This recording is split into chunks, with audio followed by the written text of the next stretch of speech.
সবাই ভালো তো বন্ধুরা? দেখো এখানে সকালে যে চুড়িদারটা নিয়ে বসেছিলাম সেটার মোটামুটি ওপর পার্ট দুটো কাটা হয়ে গেছে। এখানে দেখো আমি ফ্রন্ট পার্টের যে কাটিংটা করেছি তার সমান করে আমি লাইলিনটা কেটে নিচ্ছি। আর চুড়িদারে আমরা সাধারণত চুড়িদার পিসটাই আগে কাটি, লাইলিনটা পরে কাটি।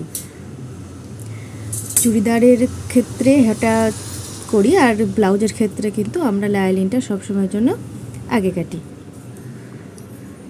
ফ্রন্ট পার্টটা কাটা হয়ে গেল, এবার দেখো এখানে ব্যাক পার্টটাও সেমনভাবে কেটে নিচ্ছি।